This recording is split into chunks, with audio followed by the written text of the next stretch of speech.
TYBA semester 5 economics paper number 12 માં આગળ આપણે 3 યુનિટ જોઈ ગયા. હવે યુનિટ નંબર 4 ની શરૂઆત કરીએ. યુનિટ નંબર 4 છે વસ્તી અને આર્થિક વિકાસ. બરાબર. આપણને ખબર છે કે વસ્તી છે એ કેવું હતું કે સમગ્ર દેશ માટે જ્યાં વસ્તી વધારો છે એના માટે સળગતો પ્રશ્ન છે. વસ્તી વિસ્ફોટ છે અત્યારે ભારત અને ચીન જેવા દેશોમાં કેવો છે તો કે સળગતો પ્રશ્ન, સમસ્યારૂપ છે. બરાબર. ભણવાનું છે આપણે વસ્તી અને આર્થિક વિકાસ. પ્રસ્તાવના જોઈએ તો કે પ્રસ્તાવનામાં આપણને ખબર છે કે વસ્તી છે એ ઉત્પાદનનું સાધન છે. બરાબર. શ્રમનો સ્ત્રોત ગણાય. જેમ જેમ વસ્તી વધારો હોય તો અમુક અર્થશાસ્ત્રીઓ એવું માને છે કે જેમ જેમ વસ્તી વધારો હોય એના માટે આર્થિક વિકાસ કરવો કેવો તો કે શક્ય છે, ઝડપી છે, સાનુકૂળ છે. પણ અમુક અર્થશાસ્ત્રીઓ એવું માને છે કે વસ્તી વધારો છે એ આર્થિક વિકાસ ઉપર છે એ સકારાત્મક ભૂમિકા પૂરી પાડતો નથી અથવા તો સકારાત્મક પરિણામો લાવતું નથી. બરાબર. હવે એડમ સ્મિથે પોતાનું પુસ્તક આપણને ખબર છે પ્રસિદ્ધ કર્યું વેલ્થ ઓફ નેશન. ત્યારે આર્થિક વિકાસ હતો ત્યારે વસ્તીનો પ્રભાવ એના ઉપર કેવું હતું તો કે સૌથી વધારે હતો. અને એડમ સ્મિથે તો એના પુસ્તકમાં એવું લખ્યું છે આપણને ખબર છે કે દરેક રાષ્ટ્રનો સમ એવું ભંડોળ છે કે મૂળભૂત રીતે લોકોની બધી જરૂરિયાતો સંતોષે છે અને બધી સગવડો પૂરી પાડે છે. બરાબર. અને આપણને ખબર છે માલ્થસ અને રિકાર્ડોએ જે વસ્તીની અર્થતંત્ર પર માઠી અસરો છે એ આપણને જણાવી હતી. એટલે આ વસ્તીની સમસ્યા છે અથવા તો વસ્તી વિસ્ફોટ છે એ આજકાલનો પ્રશ્ન નથી પણ કેવો તો કે સદીઓ જૂનો પ્રશ્ન છે. બરાબર. 17મી 16મી સદીથી લઈને અત્યાર સુધીમાં કેવો તો કે સળગતો પ્રશ્ન છે. અને આફ્રિકા અને એશિયા જેવા આપણને ખબર છે આર્થિક રીતે જે કઈ પછાત ગણાતા દેશો છે એમાં તો વસ્તી વધારાની માલ્થસે જે રજૂ કરી હતી ને એની માઠી અસરો છે એ જોવા મળી છે. અને આપણને ખબર છે જ્યાં વસ્તી વધારો હોય સૌથી ત્યાં બેકારી, ગરીબી, રોગચાળો, ભૂખમરો વગેરેનો પ્રશ્ન કેવો તો કે અલ્પવિકસિત દેશમાં સામાન્ય થઈ ગયા. બરાબર. આપણે ભારત દેશની જ વાત કરીએ અત્યારે વસ્તીની દ્રષ્ટિએ આપણો ભારત દેશ છે એ બીજો ક્રમ ધરાવે છે. બરાબર. હવે ભારતમાં તો કે આપણને ખબર છે રોજગારી માટેની તકો છે એ મળતી નથી. બેરોજગાર લોકો વધારે છે, શિક્ષિત બેરોજગાર વધારે છે, ભણેલા છે છતાંય રોજગારી મળતી નથી. લોકો ઘણા બધા લોકો છે એ ભૂખમરાથી મરે છે. બરાબર. રોગચાળા છે અત્યારે જ આપણને ખબર છે મહામારીથી ઘણા બધા લોકો મરે છે. બરાબર. એના પછી આપણે બીજું જોઈએ વસ્તી સંક્રમણનો સિદ્ધાંત. બરાબર. વસ્તી સંક્રમણના સિદ્ધાંતમાં આપણને ખબર છે કોલ અને હુવર નામના અર્થશાસ્ત્રીએ વસ્તી સંક્રમણનો સિદ્ધાંત આપણને આપ્યો છે. હવે કોલ અને હુવરે વસ્તી સંક્રમણના સિદ્ધાંતમાં 5 તબક્કા રજૂ કર્યા છે. પહેલો, બીજો, ત્રીજો, ચોથો, પાંચમો. બરાબર. 5 તબક્કામાં 5 તબક્કામાં વસ્તી સંક્રમણનો સિદ્ધાંત રજૂ કર્યો છે. હવે કોલ અને હુવર નામના જે કઈ અર્થશાસ્ત્રીઓએ વસ્તી સંક્રમણનો સિદ્ધાંત રજૂ કર્યો હતો એની અનુસાર આપણને ખબર છે કે આર્થિક વિકાસની પ્રક્રિયા દરમિયાન દેશના કોઈ પણ દેશ હોય એની વસ્તી છે એ 3 તબક્કામાંથી પસાર થાય. ચોથો અને પાંચમો તબક્કો તો કેવી તો કે કલ્પના કહેવાય. બરાબર.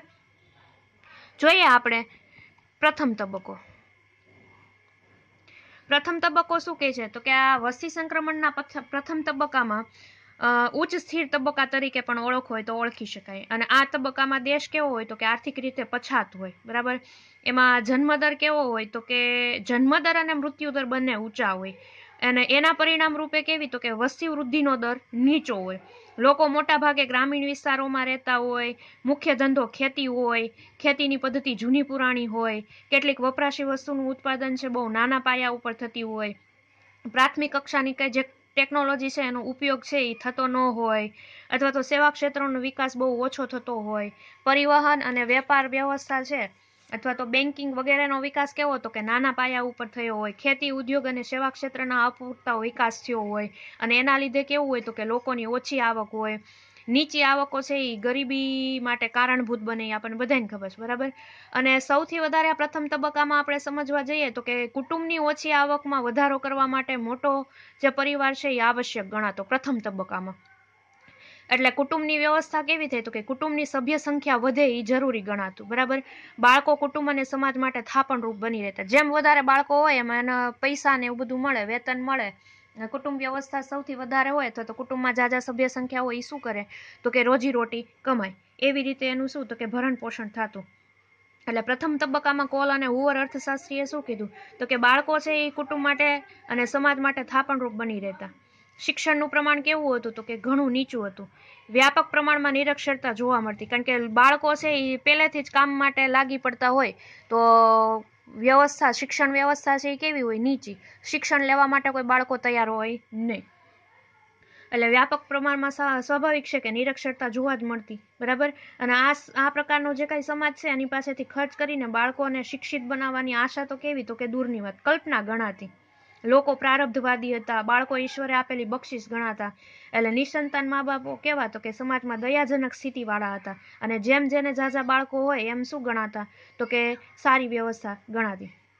હવે આ પ્રથમ તબક્કામાં જ કોલ અને હુવર અર્થશાસ્ત્રીએ બીજું એક કીધું કે જેમ જેમ ઊંચો જન્મદર હોય એમ મૃત્યુદર કેવો હોય તો કે ઊંચો રહેતો હતો પ્રથમ તબક્કામાં.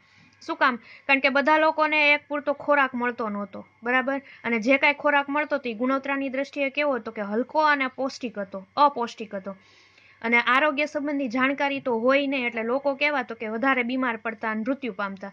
રહેવા માટેના મકાનો એ કેવા હોય તો કે અપૂરતા અને સગવડ વિનાના હતા, અને પરિણામે ઘણા લોકો કેવા તો કે રોગગ્રસ્ત રહેતા.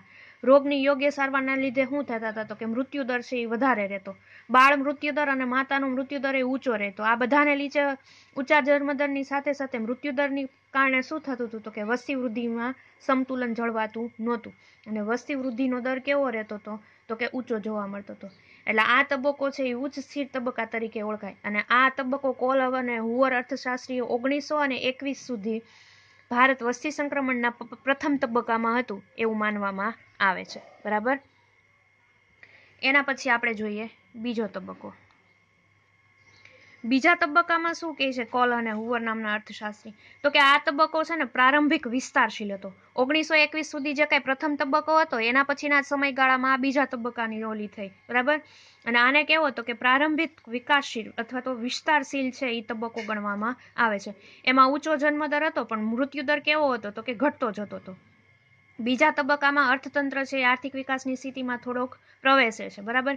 ખેતી અને ઉદ્યોગ ક્ષેત્રે કેવી તો કે ઉત્પાદકતા વધે છે, લોકો કામ કરવા માટે પ્રેરાય છે, પરિવહનના સાધનોનો વિકાસ થાય છે, અને શ્રમની ગતિશીલતા વધે છે. શ્રમ છે એ આવડતવાળોય મળે છે, કૌશલ્યવાળોય મળે છે, અને કેવો તો કે પૂરતા વેતનવાળો પણ મળે છે. શિક્ષણનો વ્યાપ અને ફેલાવો વધે છે, લોકોની આવકોમાં વધારો થાય છે. હવે લોકોને પૂરતો અને પૌષ્ટિક ખોરાક મળે છે બીજા તબક્કામાં. આરોગ્ય વિષયક જે કાંઈ સુવિધાઓ હતી એ મળતી થાય છે. પરિણામે મૃત્યુદર કેવો થાય તો કે ઘટે, અને જન્મદર તો કેવો તો કે લગભગ સ્થિર જ રહે, અને લોકો સંતતિ નિયમનમાં માનતા નથી. આર્થિક વિકાસ થયો હોય તો રોજગારીની તકો વધે છે એવું લોકો માનતા હતા. પરિણામે જો કુટુંબમાં વધુ બાળકો હોય તો વધુ આવક મેળવી શકાય એવી સ્થિતિ છે. એટલે આ બીજા તબક્કામાં જે વસ્તી વધારાના કારણો છે એ તો એમને એમ જ રહેવાના કે બાળકો છે એ કેવા તો કે બાળકો છે એ કે વધુ આવક મેળવવા માટેની એક પરિસ્થિતિ છે એવું માનતા, બરાબર. બાળકો કુટુંબની આવક વધારમાં સહાયરૂપ બનતા. આવક વધવાથી લોકોના જીવન ધોરણમાં સુધારો થાય છે, અને કુટુંબ નિયોજન માટે પ્રયાસો ત્યારે બીજા તબક્કામાં થતા નહીં. અને પાછું આ બીજા તબક્કામાં કેવું તો કે ધાર્મિક માન્યતા, અંધશ્રદ્ધા વગેરેને લીધે પણ લોકો કુટુંબ નિયોજન હતા એ અમલમાં મૂકતા નહોતા. તેથી જન્મદર અગાઉ જેટલો જ ઊંચો રહેતો પણ મૃત્યુદર કેવો થતો હતો કે એની સામે ઘટતો હતો. એટલે હાલમાં ભારત વસ્તી વિસ્ફોટની સ્થિતિનો અનુભવ કરે છે એ આપણને ખબર છે. હજી હાલની દ્રષ્ટિએ ભારત વસ્તી સંક્રમણના ક્યાં તો કે બીજા તબક્કામાં છે, બરાબર. એના પછી ત્રીજો તબક્કો સમજીએ. ત્રીજા તબક્કામાં શું કહે છે તો કે ત્રીજા તબક્કામાં એવું કહે છે કે આ તબક્કો વિલંબિત વિસ્તારશીલ છે, બરાબર, અને આ તબક્કામાં જન્મદર ઘટે છે પરંતુ સાથે સાથે મૃત્યુદર વધુ ઝડપથી ઘટતો જાય છે. હવે જન્મદર ઘટતો જતો હોય એની સામે મૃત્યુદર એનાથી વધારે ઝડપી ઘટતો હોય તો પરિસ્થિતિ કેવી હોય તો કે સ્થિર. તેના પરિણામે વસ્તી સંક્રમણ આ તબક્કામાં વસ્તી ઘટતા જતા દરે વધારો થાય છે, બરાબર. સ્થિર રહે એટલે જન્મદરે સ્થિર રહે અને મૃત્યુદરે સ્થિર રહે, બરાબર. એના પછીનો ચોથો તબક્કો. ચોથા તબક્કામાં તો કે આ તબક્કો છે એ નીચા તબક્કા તરીકે ઓળખાય અથવા તો નીચા સ્થિર તબક્કા તરીકે ઓળખાય. આ તબક્કામાં જન્મદર ઘટે છે અને તે ઘટીને મૃત્યુદર બરાબર થાય છે, બરાબર. મૃત્યુદર જેટલો જ હોય એના જેટલો જ જન્મદર થઈ જાય, એટલે તેના પરિણામે વસ્તી વૃદ્ધિ દર ઘટી જાય અને આર્થિક વિકાસમાં વધારો થાય. ત્યારે લોકોનું જે કાંઈ જીવન નિર્વાહની આવકો છે એમાં સપાટી કેવી થાય તો કે ઊંચી થાય, લોકોના જીવન ધોરણમાં સુધારો થાય, ટેકનિકલ પરિવર્તનો છે એ વધારે થાય, બરાબર, ઉત્પાદનમાં વધારે થાય, શિક્ષણનો પ્રસાર વધે, અને સમસ્ત સમાજ છે એ કેવો થાય તો શિક્ષિત બને. લોકો જે જૂના રીત રિવાજો, અંધશ્રદ્ધા અને એ હતું એ બધાને શું થાય તો કે ધીમે ધીમે છોડી દે, અને ધીમે ધીમે સમાજ છે એ વ્યક્તિલક્ષી બનતો જાય. સંયુક્ત કુટુંબ પ્રથાનો અસ્ત થાય, યુવાન વર્ગ મોડા લગ્ન કરવાનું પસંદ કરે, બરાબર, અને સ્વેચ્છાએ કુટુંબ નિયોજન અપનાવે. અને કુટુંબની આવકમાં વધારો કરવાના હેતુથી જે કાંઈ પહેલા બીજા અને ત્રીજા તબક્કામાં બાળકોની સંખ્યા વધારે હતી એની શું થાય તો કે લાલસા ઘટી જાય અને લોકો સ્વેચ્છાએ કુટુંબ નિયોજન અપનાવે. અને આ બધાના પરિણામ સ્વરૂપે જન્મદર ઘટવા લાગે અને દુનિયાના જે કાંઈ વિકસિત દેશો છે એ વસ્તી સંક્રમણના આ ચોથા તબક્કામાંથી પસાર થયા છે. હજી આપણો ભારત તો છે એ વસ્તી સંક્રમણના બીજા તબક્કામાં જ છે, બરાબર. અને પાંચમો તબક્કો જોઈએ તો કે પાંચમા તબક્કામાં શું કહે છે તો કે આ તબક્કો છે એ ઘટતી જતી વસ્તીનો તબક્કો ગણાય. જન્મદર સતત ઘટતો જાય પરંતુ મૃત્યુદરને વધુ ઘટાડવું શક્ય હોય નહીં. કેટલુંક તમે મૃત્યુદર ઘટાડો, અત્યારે આપણને ખબર છે જન્મદરની સામે મૃત્યુદર કેવું તો કે હાવ ઓછો છે. મૃત્યુદરમાં તો કે તબીબી સારવારો આવી ગઈ, ટેકનિકલ આરોગ્ય વિષયક જે કાંઈ ઓળખાણ થતી હતી લોકોને સમજ પડવા માંડી, બરાબર. એટલે મૃત્યુદરને વધુ ઘટાડવું શક્ય હોતું નથી અને ત્યારે ઘટતી જતી વસ્તીનો તબક્કો જોવા મળે. અને આ પાંચમો તબક્કો કોઈ પણ વિકસિત દેશો માટે હજી કેવો તો કે અનુમાનનો વિષય છે. જે વિકસિત દેશો છે એના માટે આ કેવો તો કે અનુમાનનો વિષય છે. પણ યુરોપના કેટલાક દેશો છે એ આ વસ્તી સંક્રમણના પાંચમા તબક્કામાં પ્રવેશવાની તૈયારી કરી રહ્યા છે, બરાબર. વસ્તી સંક્રમણનો આ સિદ્ધાંત છે ને એ ભારત જેવા જે વિકાસ સાધતો દેશ છે એના માટે કેવો તો કે ઉપયોગી બને, બરાબર. એના માટે પંચવર્ષીય યોજના તૈયાર કરવામાં આવે, એ માર્ગદર્શન બને. અર્થશાસ્ત્રીઓ જે આર્થિક વિષયક મોડેલ તૈયાર કર્યા છે એના કારણે ભારત છે એ ઘણા બધા આવા છે તબક્કામાંથી પસાર થાય એના માટે આગળ વધે, બરાબર. એના પછીનો ત્રીજો ટોપિક છે ભારતમાં વસ્તી વિસ્ફોટ. તો આપણને બધાને ખબર છે ભારતમાં વસ્તી વિસ્ફોટ છે એ કેવો તો કે ભારતમાં વસ્તી વિસ્ફોટ છે એ બહુ છે. આપણે આંકડાકીય માહિતી યાદ રાખવી પડશે કે સૌથી પહેલાં શરૂઆત કરીએ ભારતમાં 19મી સદીની વાત કરીએ તો કે 19મી સદીમાં વાત કરીએ ભારતમાં 1901માં વસ્તી હતી કેવી હતી તો કે 23.83 કરોડ હતી, બરાબર. 50 વર્ષ પછી 1951માં એ વધીને કેટલી થઈ તો કે 36.10 કરોડ થઈ. એટલે કે 50 વર્ષનો જે સમયગાળો હતો એમાં 1.5 ગણી થઈ, બરાબર. 1921ના વર્ષને બાદ કર્યો ને તો 20મી સદીમાં સતત વધારો થયો અને 1921 પહેલાં ભારતમાં કેવો હતો કે વસ્તી વૃદ્ધિનો દર ઘણો જ નીચો હતો. એના માટે દુષ્કાળો અને રોગચાળો હતાની કારણભૂત હતા, બરાબર. પણ 1921 બાદ વસ્તી વધારાનો દર કેવો રહ્યો તો કે સતત ઊંચો રહ્યો અને 1921નું વર્ષ વસ્તીના ઇતિહાસમાં મહાવિભાજક વર્ષ તરીકે પણ ઓળખી શકાતું હતું. 2001માં વસ્તી ગણતરી કરીએ તો 102.80 કરોડની હતી. એ વધીને 2011નું જે કાંઈ વસ્તી ગણતરી હતો એમાં 121 કરોડની વસ્તી થઈ, બરાબર. આમ જોવા જઈએ તો કે 2001 અને 2011 સુધીના જે કાંઈ 10 વર્ષનો ગાળો હતો એમાં ભારતમાં 18.22 કરોડ વ્યક્તિઓનો વધારો થવા પામ્યો.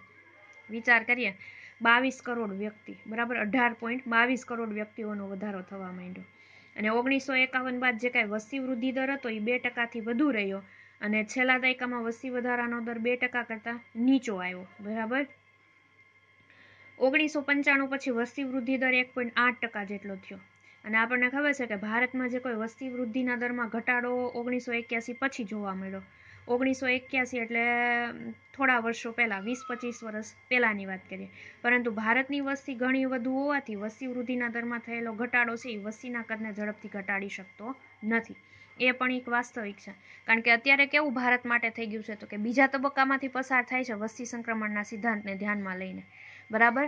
પણ ભારત દેશ છે એ કેવું તો કે વસ્તી વધારવા માટેના જે કાંઈ પ્રયત્ન, વસ્તી ઘટાડવા માટેના જે કાંઈ પ્રયત્ન કરે છે એમાં નિષ્ફળ રહે છે મહદઅંશે. પણ મૃત્યુદર છે એ ઘટીને કેટલો થઈ જાય છે તો કે બહુ ઓછો. એટલે એના કારણે શું થાય છે તો કે એના કારણે છે એ મૃત્યુદરને ઘટાડવો શક્ય હવે નથી પણ જન્મદરને ઘટાડી શકતા નથી. હજી પણ આપણે ભારત દેશની વાત કરીએ તો લોકો છે એ હજી પણ અંધશ્રદ્ધા કુરિવાજોમાં જીવે છે અને આપણને ખબર છે કે ભારત ખેતી પ્રધાન દેશ છે એવી જ રીતે પુરુષ પ્રધાન દેશ છે. જ્યાં સુધી પુરુષ પ્રાપ્તિ ન થાય ત્યાં સુધી શું કરશે તો કે સંતાનોને જન્મ આપતા રહેશે અને ભારત છે હજી કેવો તો કે વિકાસશીલ દેશ છે, વિકાસ સાધતો દેશ છે. એટલે ત્યાં પણ અંધશ્રદ્ધાઓ છે એ મેઇન પાયામાં છે. લોકો એવું માને છે કે જ્યાં સુધી પુત્ર પ્રાપ્તિ ન થાય, પુત્રની ઘેલછા એવી છે ત્યાં સુધી શું કરશે તો કે બાળકીઓને જન્મ આપ્યા રાખશે, બરાબર. એટલે જેમ જેમ બાળકોની જન્મ વધારે થાય, કુટુંબ નિયોજનનો ઉપયોગ ન કરે, સંતતિ નિયમનના કાંઈ નિયમોનું પાલન ન કરે એટલે બાળકોનો વધારે ને વધારે જન્મ થાય જે શું કરશે તો કે ઊંચા જન્મદરના કારણોને લાગુ પાડશે, બરાબર. અને મૃત્યુદર ઘટાડી શકાય નહીં. અને આપણને ખબર છે કે ભારતમાં વસ્તી વૃદ્ધિના વલણો અને વસ્તી સંક્રમણના સિદ્ધાંત દ્વારા સમજાવી શકાય અને પીસી બ્લેકર તો એવું માને છે કે દેશની વસ્તી સંક્રમણના 5 તબક્કામાંથી પસાર થાય છે. આ સિદ્ધાંત મુજબ ભારત વસ્તી સંક્રમણના બીજા તબક્કામાંથી પસાર થાય એમ કહી શકાય, બરાબર. અને આ તબક્કામાં ઊંચો જન્મદર અને ઘટતો જતો મૃત્યુદર જોવા મળે છે અને ભારતીય અર્થતંત્ર કેવું તો કે આર્થિક વિકાસની પ્રક્રિયામાં આગળ ધપે અને ખેતી અને ઉદ્યોગ ક્ષેત્રે ઉત્પાદકતામાં વધારો થાય, શ્રમની ગતિશીલતામાં વધારો થાય, શિક્ષણનો વ્યાપ વધતો થાય, પરિવહન અંગેની સુવિધાઓ વિકાસ પામે છે અને તેમનો વિસ્તાર થાય, લોકોની આવકો વધે છે, આરોગ્ય વિષયક સગવડોમાં વધારો થાય છે અને આ બધાને પરિણામે મૃત્યુદરમાં કેવો હતો કે ગણના પાત્ર ઘટાડો થાય છે, પરંતુ જન્મદરમાં નોંધપાત્ર ઘટાડો થઈ શક્યો નથી. બરાબર. આમ બાળકોની કુટુંબની આવક વધારવામાં મદદરૂપ બને, આવક વધવાથી જીવન ધોરણમાં સુધારો થાય, કુટુંબ નિયોજન માટે અસરકારક પ્રયાસોનો અભાવ વર્તાય, ધાર્મિક માન્યતા, અંધશ્રદ્ધા વગેરે પણ કુટુંબ નિયોજનમાં શું થાય તો કે અવરોધરૂપ બને. બરાબર. આ થઈ ગયો ભારતમાં વસ્તી વિસ્ફોટ.